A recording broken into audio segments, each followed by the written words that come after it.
Well, hello to all of our friends and family in Canada.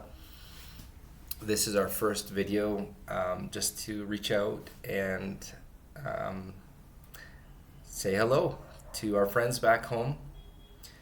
We arrived in Colombia, in Bogota, and we've made it to our house, and we're just in the process still of organizing our house and unpacking. And I'm in my house right now. This is kind of like the study where the boys will be doing their homeschooling. So we're in the Andes mountain town called Chia, 2,600 meters or so above sea level. However, you'd think because of that elevation it would be cold here, but it's not. It's actually been quite summer-like, and there have been sunny days since we arrived, and highs about 25 degrees Celsius, which is kind of unusual for this region. Usually it's hovering in the high teens. So we're not complaining, of course. We left Montreal, there was a snowstorm and it was minus 15 or something like this. Not to make you jealous, but if you want to come, I mean, there's room for everyone. Yeah, some things I'm being reminded of since it's been a few years. I've been living in Canada, submerged in the Canadian culture, and then I'm back here. Culturally, everything is very relational. So you always find groups of people talking, laughing, drop over for a visit. There's the emphasis is on people and on relationships. So that's just cultural here, and a little bit different from our Canadian culture. So one of the things I have to learn is you don't actually get to the point. You greet people and you hug people and you ask them how they're doing and ask about their children, their families, and their parents, and eventually you want to get to the point. So it's not like the highly efficient way of getting messages across, but it is relational. So that's one thing I'm adapting to. Another observation I have is everything is shrunk in size. So if roads in Canada are like this, here they're like this.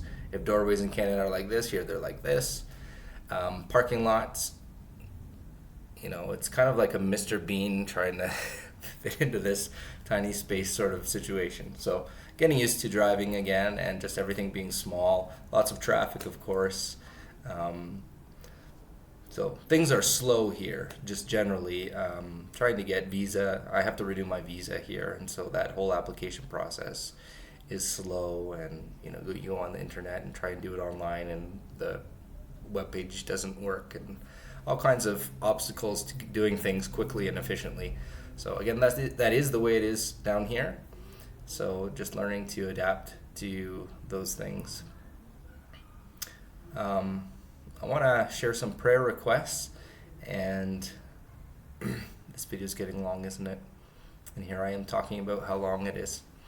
So what are we here in Colombia for? Well, our mission, we want to spread a robust biblical vision of God.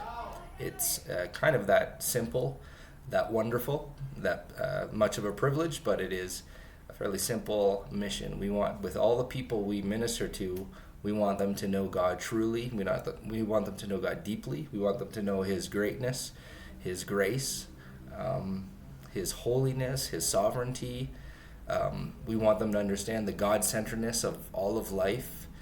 And that vision, that biblical vision of God and Christianity is not,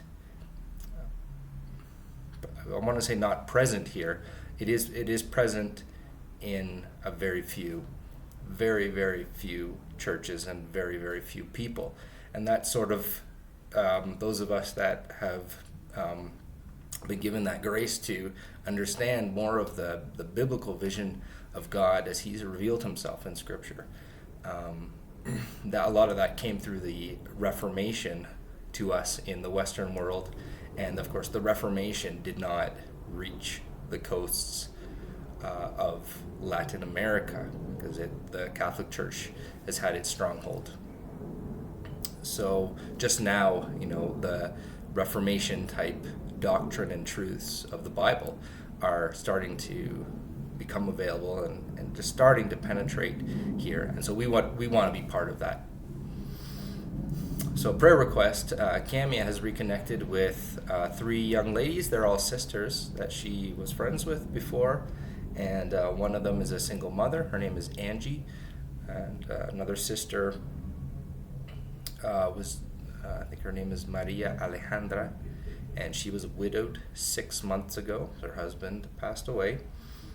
And I think she has 1 child. And then Laura, another sister, who is married and has 2 children.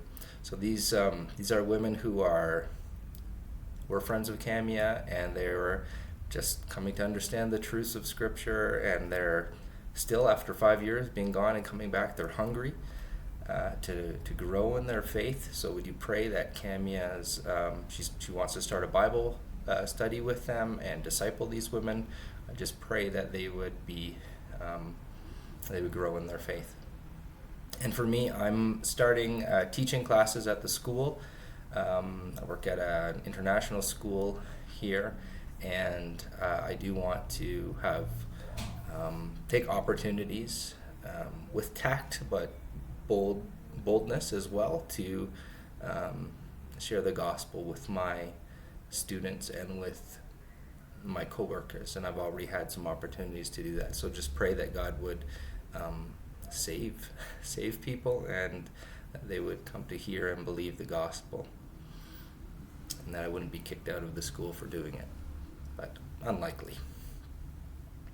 And also, I'm here in the next few months. I'll be exploring other ministry opportunities. I have an upcoming meeting with the director of Baptist seminary. There's one small Baptist kind of training center where they receive students who they do like an internship and receive a theological education. So I'm going to be meeting with him and explore if that's an avenue that God would want me to work at that seminary, be part-time, and maybe have some teaching role there.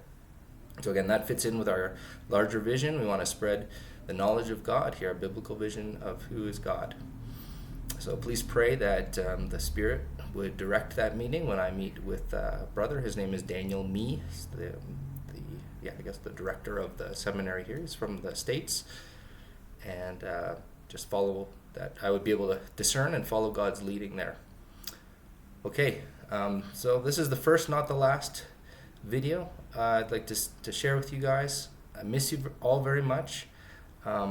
Special greetings to my Oak Hill family, and to our other family in Nueva Vida Church in Toronto, and of course my friends and family who are seeing this. Love you guys. We miss you. Thank you for praying for us, and we will continue to be in touch with you. God bless.